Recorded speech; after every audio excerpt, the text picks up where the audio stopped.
June 6, 1944. Dawn breaks over the English Channel, a gray veil of mist hanging low where sea meets sky. Aboard the German torpedo boat T-28, slicing through the choppy waters off the Normandy coast, Commander Friedrich Hoffmann stands on the bridge, the salt-laden wind whipping at his uniform, carrying the faint tang of diesel and the rhythmic thrum of his vessel's engines.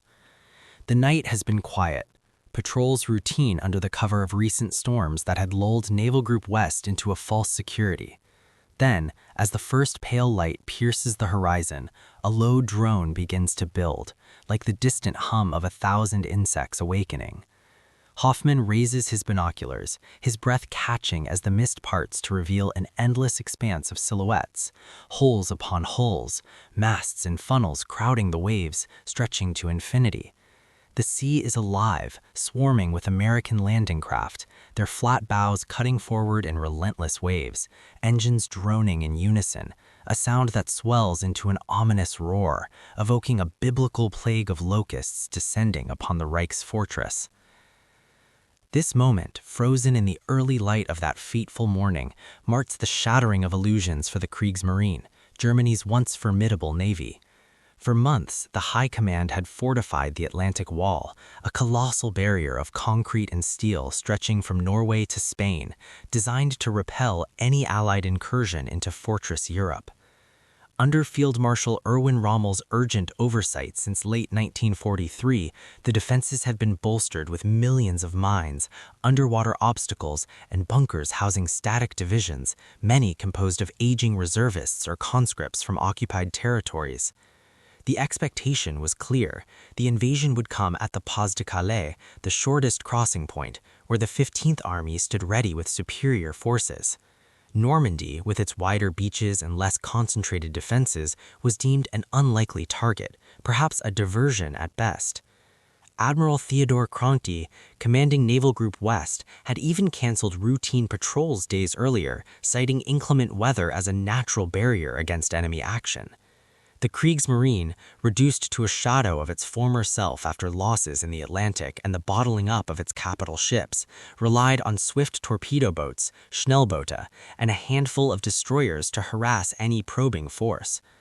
Officers like Hoffmann anticipated skirmishes, perhaps scattering a modest convoy or two, confident that the Luftwaffe's fighters and the Army's panzers would handle the rest. The Reich's propaganda had painted the Allies as weakened by their commitments in Italy and the Pacific, their resources stretched thin against the unyielding German will. Yet, as the drone intensified, reality crashed upon them like the Channel's relentless tides. What the Kriegsmarine officers expected, a manageable fleet, perhaps a feint with a few hundred vessels that could be nipped by hit-and-run tactics, materialized as an armada of unprecedented scale. Over 5,000 ships and landing craft converged on the Normandy shores, including some 4,000 specialized vessels designed for amphibious assault, ferrying nearly 175,000 men in the initial waves. Battleships like the USS Texas and HMS Warspite lobbed shells from offshore, while destroyers and gunboats provided close support, their fire directed with precision by spotter planes and observation balloons. The landing craft, predominantly American Higgins boats, mass-produced in factories across the United States, swarmed the horizon, their plywood hulls and ramped bows allowing troops to pour onto the beaches in coordinated surges. Hoffmann's flotilla, consisting of just 3 torpedo boats from Cherbourg, the T-28, T-24, and Jaguar, ventured out in the pre-dawn hours, only to confront this overwhelming force. As they closed in on the eastern flank near Sword Beach, the drone of the engines became deafening, a symbolic harbinger of American abundance, where democratic ingenuity and industrial might churned out vessels at a rate the Reich could never match. Over 23,000 Higgins boats alone built during the war, each one a testament to the free world's capacity for boundless production. The emotional chasm was profound. German sailors drilled in the precision of U-boat wolf packs and the glory of surface raiders like the Bismarck had envisioned a naval duel where skill and daring could turn the tide. Instead, they faced a mechanical horde, the sea blackened with hulls as far as the eye could see. One anonymous gunner aboard a coastal battery later recounted the sight. "Hell, they've got more ships than we have soldiers." Hoffman himself, in post-war reflections, described the fleet as a picture of naval review, ships of all kinds as far as the eye could see, his initial confidence evaporating into stunned disbelief as the drone enveloped his boat. The attack was brief and desperate. Launching torpedoes amid the chaos, the flotilla managed to sink the Norwegian destroyer Svenner, a fleeting victory amid the swarm. But the response was swift. Allied destroyers and aircraft drove them back, the drone unbroken, symbolizing not just material superiority, but the democratic ethos of collective effort, where workers in Detroit and New Orleans forged the tools of liberation under freedoms the Nazis scorned. Historical records underscore the scale of this mismatch. The Allied fleet included 1,213 combat ships, 4,126 landing craft, 736 ancillary vessels, and 864 merchant ships, supported by 11,590 aircraft that flew 14,674 sorties on D-Day alone. In contrast, the Kriegsmarine surface forces in the Channel were negligible. No battleships, few U-boats able to penetrate the screen, and only scattered torpedo boat sorties from Le Havre and Cherbourg. Von Rundstedt's report, dated June 20, 1944, detailed the enemy's very strong naval forces acting as mobile artillery, their fire making daytime tank movements impossible within range. The flexible and well-directed support of the land troops by ship's artillery of strong English naval units ranging from battleship to gunboat, the report noted, highlighting how this barrage, combined with air dominance, 29,000 sorties in the first 2.5 days, overwhelmed defenses. Cranky's own assessment, relayed to Berlin, admitted the invasion's authenticity only after hours of hesitation, as initial reports were dismissed as paratrooper diversions or feints.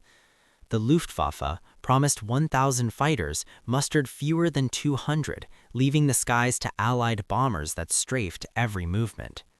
As the day unfolded, the transformation in perception was irrevocable. Kriegsmarine officers, once adherents to the ideology of Aryan supremacy and blitzkrieg dominance, confronted the harsh arithmetic of industrial warfare. The drone of those engines, echoing across the waves, stripped away the myth of invincibility. What had been viewed as a war of will became one of materiel, where America's democratic system, fueled by diverse labor forces, innovative entrepreneurs like Andrew Higgins, and an economy unbombed and unbound, produced at rates that dwarfed the Reich's slave labor factories.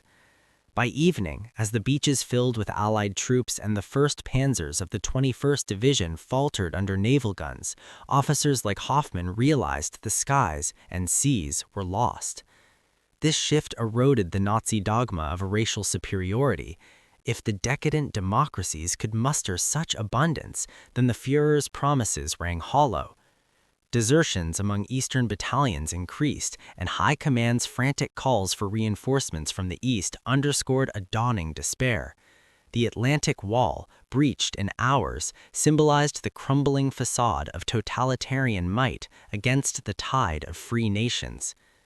In the weeks that followed, as the breach had expanded and Paris fell, that symbolic drone lingered in memory, a sound not of mere machinery, but of democracy's inexorable march, where abundance flowed from liberty's wellspring. It represented the American way, factories humming with voluntary workers, innovations born of open minds, resources pooled from a melting pot of peoples, all converging to drown tyranny's echoes. In poetic reflection, that drone over the Channel whispers a larger truth. Freedom's abundance is no accident, but the fruit of ideologies that value the individual over the state, the innovator over the oppressor. As locusts strip the land bare only to herald renewal, so did this swarm clear the path for Europe's rebirth, reminding eternity that democracy's roar, once unleashed, silences the guns of despotism forever.